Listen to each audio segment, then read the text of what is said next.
नमस्कार, स्वागत है आपका वीकेंड अड्डा में। और बाजार पे हम लोग बातचीत करेंगे। बाजार इस हफ्ते एक अजीब से दायरे में बंधा रहा, इसलिए हमने अपने शो का नाम ही दिया है कि बाजार दिशाहीन कब देगा ग्रीन सिग्नल।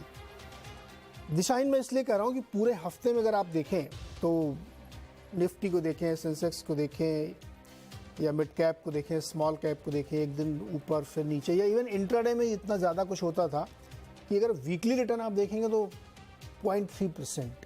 तो इससे लगता है कि बाज़ार को एक डायरेक्शन नहीं मिल रहा है, उसकी एक ज़रूरत है उसको। और बहुत सारी छोटी छोटी घटनाएं हुई हैं, जो घटनाएं आपके दिमाग में चल रही होंगी नेक्स्ट वीक के लिए, उन सब पे हम लोग बातचीत करेंगे और समझने की कोशिश करेंगे। तो आज का ऑन द शो, यानी आज इस शो में हम किन किन विषयों पर चर्चा करेंगे। 3 टॉपिक हमेशा की तरह हैं। पहला टॉपिक तो यही है कि मार्केट जो डायरेक्शन लेस है, इसको किस ट्रिगर के इंतज़ार है, क्या चाहिए इसको, कहाँ से वो ट्रिगर मिलेगा, क्या हो सकता है, इस पे बातचीत होगी। दूसरा पॉइंट है इन्फ्लेशन का। आरबीआई ने अपने प्रोजेक्शन में चेंजेस किए हैं और थोड़ा सा ऊपर की तरफ उन्होंने रिवाइज़ किया है। तो इसको कैसे समझा जाए, इसका क्या मतलब है। यूएस की महंगाई कम हो रही है लेकिन वहाँ का बाज़ार खुश नहीं है। हमारे यहाँ महंगाई का प्रोजेक्शन ऊपर कर दिया गया है। चीन में महंगाई इतनी गिर गई कि डिमांड नहीं आ रही। क्या रही है, थोड़ा सा महंगाई के पर्सपेक्टिव को समझने की कोशिश करेंगे और कैसे हमारे मार्केट को ये इम्पैक्ट कर सकता है। तीसरा पॉइंट होगा कि इन सब के बावजूद इन्वेस्टर का कॉन्फिडेंस नहीं हिल रहा है। एसआईपी 15,000 करोड़ के पार चल रही है। तमाम जो फंड हैं सरकार वाले, ईपीएफओ का जो निवेश है मार्केट में वो 2 लाख करोड़ को पार कर गया है। तो इन्वेस्टर जो हमारा वो बिल्कुल कॉन्फिडेंट है। 55% से ज़्यादा एचएनआई और रिटेल का हिस्सा म्यूचुअल फंड में। इस तरीके की स्ट्रेंथ है। तो इसको कैसे डिफाइन करें, तो इन्हीं 3 विषयों पर आज हम लोग विस्तार से चर्चा करेंगे। और 3 हमारे साथ बहुत ही जाने माने दिग्गज एक्सपर्ट हैं मार्केट के। संजय सिन्हा जी हैं सिट्रस एडवाइज़र के हेड, मनीष जांगी सर हैं मैक्रो मोज़ैक के हेड, और गुरमीत चड्ढा जी हैं कंप्लीट सर्कल के हेड। तो 3 दिग्गज और 3 टॉपिक, एक टॉपिक लेंगे, मिक्स नहीं करेंगे। डायरेक्शन लेस मार्केट है। संजय जी, मैं सही कह रहा हूँ? शायद अगर हमारी एक्सपेक्टेशन ये थी कि बाजार हर वीक कुछ ना कुछ पॉजिटिव रिटर्न दे, सर मन तो तो हम यही करता है, मन तो यही करता है। हाँ ये बात जरूर है कि मतलब एक नशा सा जब चढ़ता है तो फिर अगला पैग ना मिले तो लगता है कि अब बार बंद हो गया। हाँ, लेकिन ये उम्मीद करना है कि हर वीक बाजार एक ऊपर की तरफ चलता रहेगा, ये शायद हमें अपने एक्सपेक्टेशन को टेपर करने की जरूरत है। और जिस बैकग्राउंड में हम पिछले 2 वीक से बाजार का ऊपर नीचे वाला ऊपर नीचे की जो हरकत हम देख रहे हैं, उसको अगर आप देखें तो बैक टू बैक दोनों वीक में, last week US Fed reserve का आउटकम आया और इस वीक में रिजर्व बैंक ऑफ इंडिया का आया। और तो और अगर आप भारतीय बाजार के कंटेक्स्ट में देखेंगे तो हमारी पहली तिमाही के रिजल्ट अब करीब करीब खत्म होने को आ रहे हैं और बहुत सारी कंपनीज का लेखा जोखा अब हमारे सामने है। 3 जो मुख्य मुद्दे थे कि क्या सेल्स ग्रोथ सही डायरेक्शन में है, क्या कंपनीज के मार्जिन पर प्रेशर है, और तीसरा कि उनका फ्यूचर आउटलुक कैसा है। अब काफी हद तक ये सब तथ्य जो हैं अब इन्वेस्टर के सामने है, ताकि वो अच्छी तरह से आगे के दिनों की एक अजम्पशन या एक आउटलुक बना सकता है। तो इसलिए मैं समझता हूं कि इस बैकग्राउंड में अगर पिछले 2 वीक में बाजार ना ऊपर गया है ना नीचे गया है, एक रेंज में घूमता रहा है, तो मेरे ख्याल से एक बहुत पॉजिटिव चीज है भारतीय बाजार के कॉन्टेक्स्ट में, क्योंकि हम ना तो नीचे का लेवल तोड़ रहे हैं और ना ही हम इतने ज्यादा उत्साहित हो जा रहे हैं कि हम 20,000 के लेवल को क्रॉस करके किसी स्ट्रेटोस्फीयर की तरफ बढ़ रहे हैं। संजय सर, अगर मार्केट नीचे की तरफ चला जाता ना तो मैं अपने शो का नाम ये रखता कि अब वैल्यू बाइंग का टाइम आ गया है, या मार्केट से दूर रहें। बट अभी क्या करें, वो जब गए नहीं किधर, बीच में खड़ा है तो हमने कहा अब डायरेक्शन लेते, चौराहे पे खड़ा हुआ, इसको समझ नहीं आ रहा किधर किधर इसको जाना चाहिए। एक चीज़ और हुई संजय जी, उस पर भी आपका जवाब चाहिए।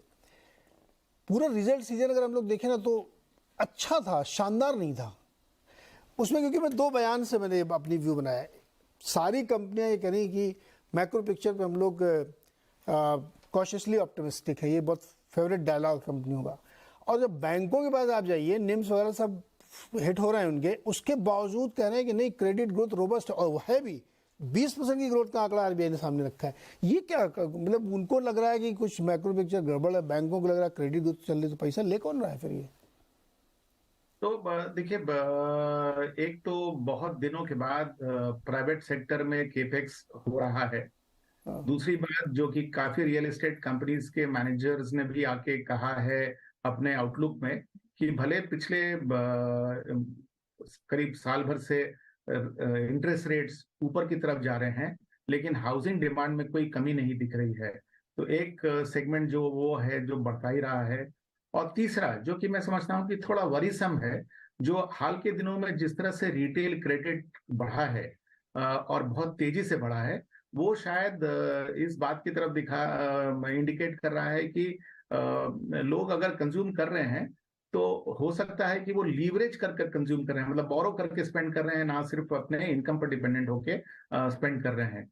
तो ये मेरे ख्याल से 3 कारण हो सकते हैं जिसके कारण क्रेडिट ग्रोथ काफी मजबूत है। और जैसा आपने कहा, अगर आप ओवरऑल रिजल्ट को देखेंगे ना, तो ओवरऑल रिजल्ट आपको बहुत अच्छे लगेंगे, क्योंकि 2 खास करके सेगमेंट जो रहे रिजल्ट के, एक तो बैंकिंग और एनबीएफसी का जो रिजल्ट रहा है वो काफी अच्छा रहा है। और तो और जो ऑयल मार्केटिंग कंपनीज का अगर आप रिजल्ट देखें, तो पिछले साल इसी तिमाही में उनमें से अधिकांश कंपनियों ने लॉस रजिस्टर किया था, और इसी साल के इस तिमाही में उन्होंने सुपर डुपर बम्पर प्रॉफिट दिखाया है। तो ये जो चेंज हुआ उनके पिछले साल के क्वार्टर में लॉस से लेके इस साल सुपर नॉर्मल प्रॉफिट के नंबर्स के कारण, अगर आप एग्रीगेट नंबर देखेंगे ना, तो वो डेल्टा बिल्कुल बदल जाता है इस नंबर को शामिल करने से। अदरवाइज अगर आप ओवरऑल देखें रिजल्ट, तो रिजल्ट मैं समझता हूं कि एवरेज है, कोई बहुत ही ना तो बुरा ना ही बहुत अच्छा है। मनीष जी, मार्केट किधर चलेगा, उत्तर की तरफ या दक्षिण की तरफ? मनीष जी इसका जवाब दीजिए, उत्तर या दक्षिण, मार्केट किधर जाएगा? नहीं, तो अपना काफी समय से बात गुनगुनाई है मार्केट, इन अ सेंस। देखिए, कई सारी चीजें बेहतर हुई है, और पिछले 2 साल की कहानी यही है कि एक्चुअली रिटर्न्स पिछले 2 साल का डॉलर टर्म्स में 0 है। जो भी हिंदुस्तान में मार्केट में रिटर्न आया है वो डॉलर डिप्रिसिएशन, आईएनआर के डिप्रिसिएशन से आ रहा है। ये उसके बावजूद कि 50-60% अर्निंग्स बेहतर हुई है आगे लास्ट 2 सालों में। तो बेसिकली जब भी आप महंगे मार्केट को खरीदते हैं, that you would have done in July, August, September, Diwali 2021 में, तो उसमें नेट रिटर्न आपको मिलता नहीं है।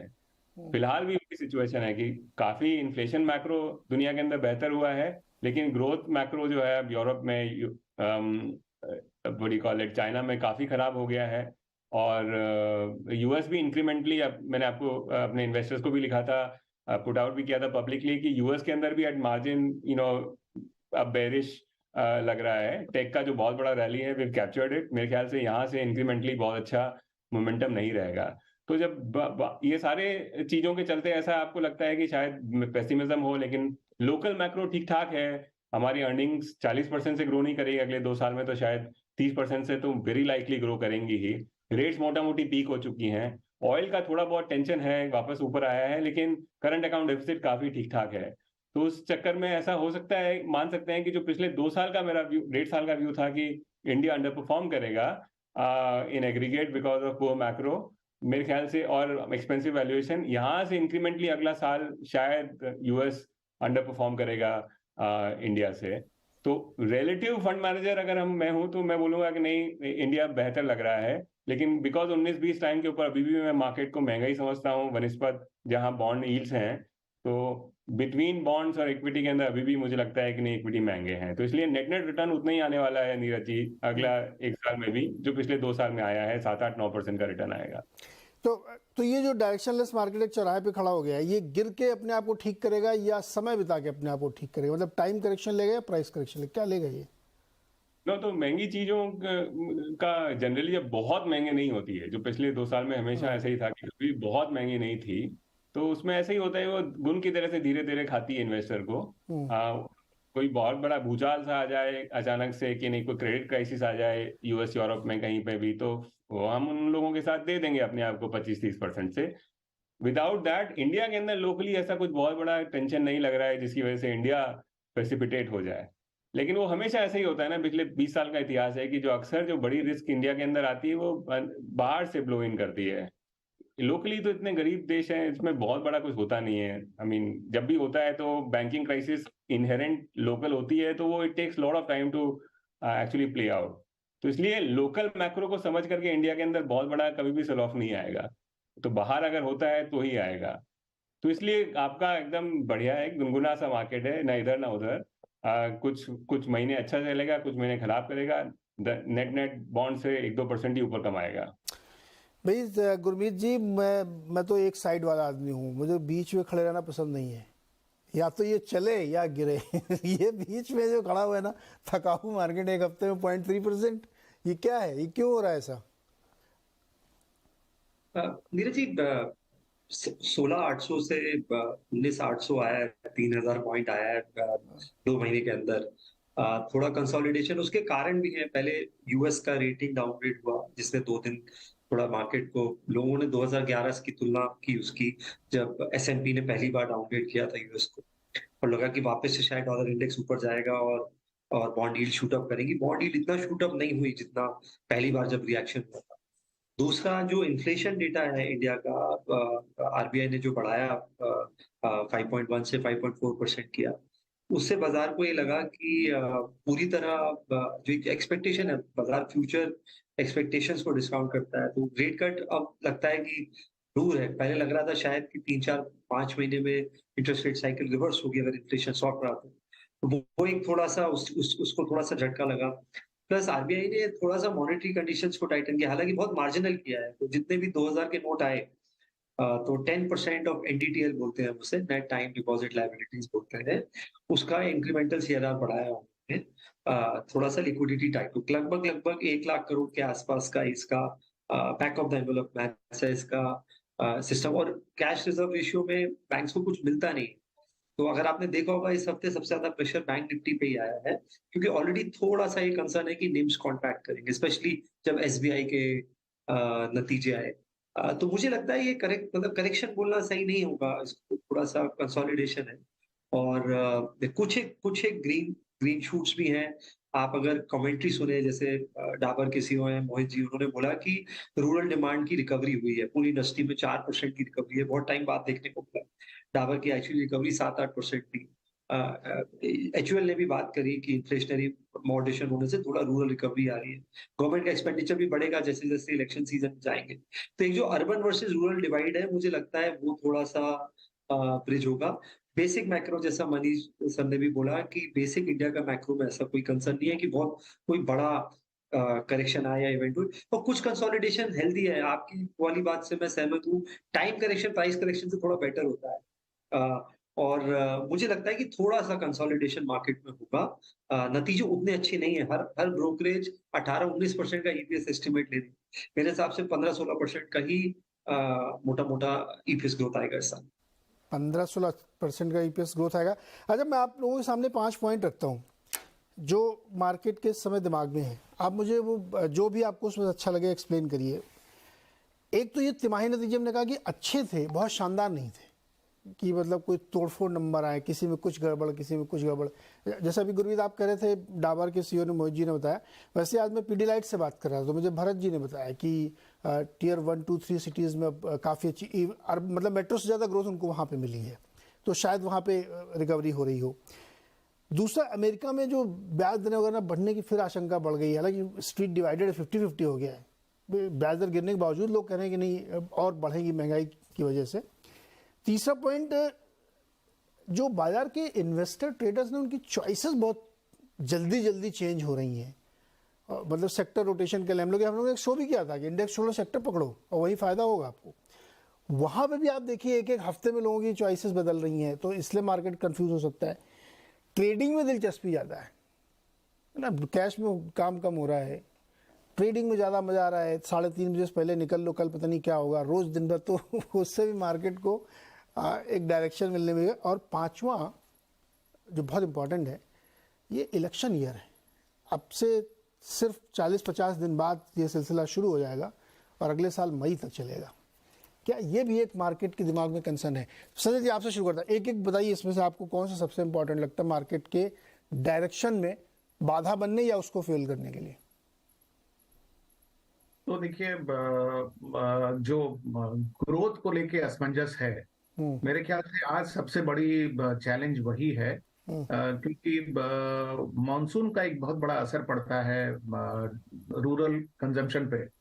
और जैसा कि हम अभी तक जानते हैं कि भले एग्रीगेट नंबर अगर आप देखें तो मानसून नॉर्मल है, लेकिन अगर उसकी आप स्पेशल डिस्ट्रीब्यूशन देखें तो कहीं पर बहुत ही ज्यादा है और कहीं पर बहुत ही ज्यादा डेफिशिएंट है। तो जब ओवरऑल ये मानसून का सीजन खत्म होगा तो उसका अलग अलग ज्योग्राफी पर किस तरह का असर छोड़ के जाएगा, वो एक बहुत बड़ा कारण बनेगा जो रूरल कंजम्पशन के रिवाइवल के प्रति। तो मेरे ख्याल से ये एक बहुत बड़ी बात है।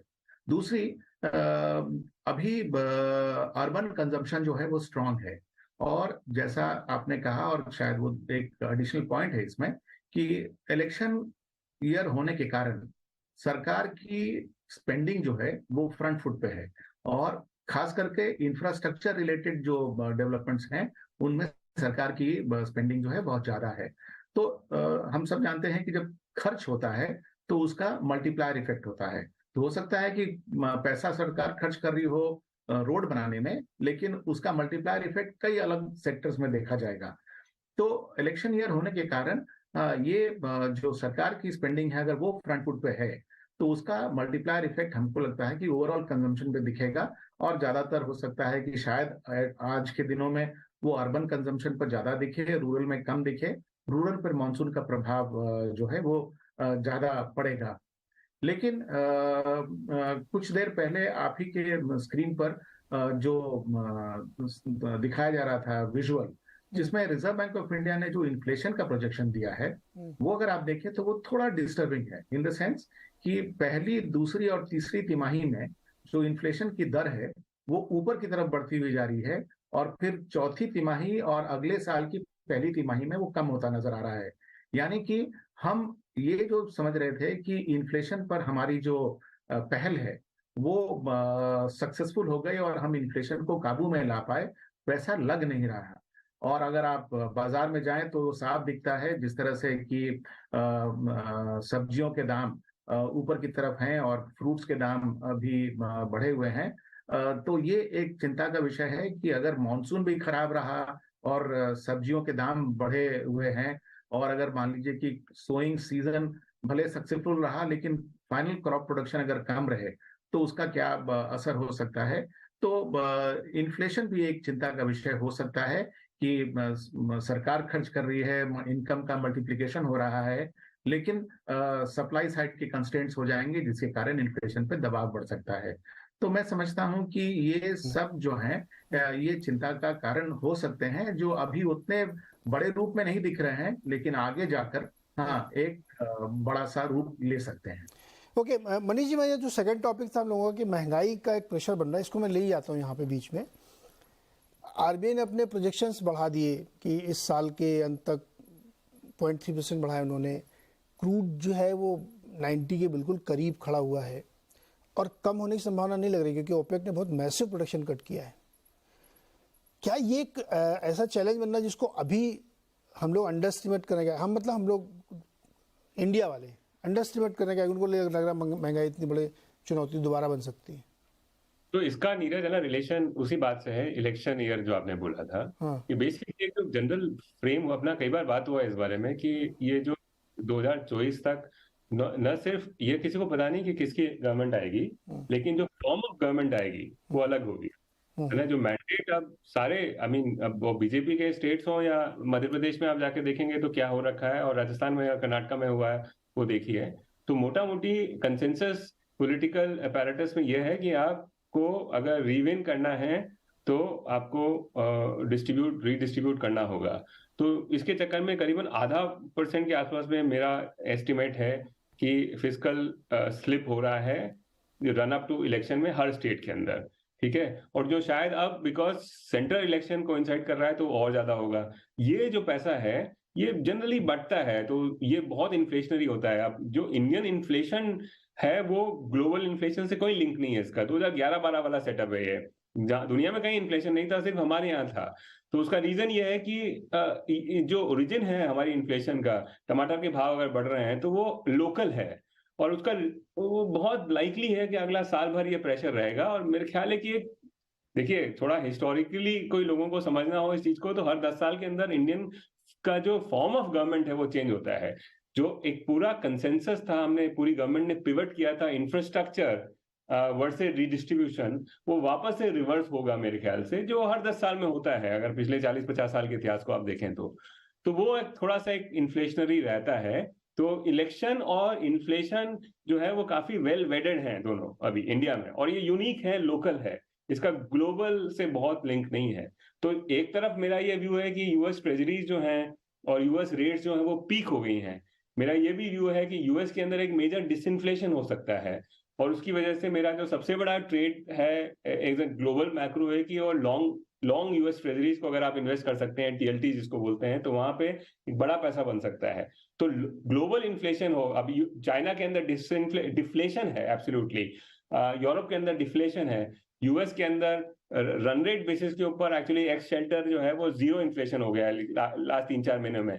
लेकिन लोकली इन्फ्लेशन का जो रिवर्सल हुआ है वो बहुत लोकल रीजन की वजह से हुआ है। 2010-11 के अंदर वो एमएसपीज के चलते हुआ था। इस बार रीडिस्ट्रीब्यूशन, डायरेक्टली आदमी के पास में पैसा पहुंचाएंगे हम लोग, तो वो जो खरीदता है जो रोजमर्रा की जिंदगी में जो यूज होता है उसके भाव बढ़ेंगे। और अनफॉर्चुनेटली इंडिया के अंदर 50% इन्फ्लेशन जो है वो रोजमर्रा की चीजें हैं। ऐसा यूएस में नहीं है, ऐसा यूरोप में नहीं है, हमारे यहाँ है। तो अगर आटे दाल के भाव अगर बढ़ेंगे, हमारे यहाँ टमाटर के भाव बढ़ेंगे, तो इन्फ्लेशन बड़ा बदतमीजी कर सकता है, तो वो कर रहा है। और अनफॉर्चुनेटली ये पूरा 6-12 महीना ऐसे ही रहेगा। इसको आप शक्तिकांत दास इसको मॉनेटरी पॉलिसी टाइटनिंग करके नहीं डील कर सकते अनफॉर्चुनेटली। लेकिन जब यूएस ईज करने की कंडीशन में होगा तब भी इंडिया डिलेड ईजिंग होगा। तो इसके लिए इंडिया और यूएस की इंटरेस्ट रेट्स में जो बहुत बड़ा कंप्रेशन आ गया था वो वापस से वाइडनिंग चालू होगा।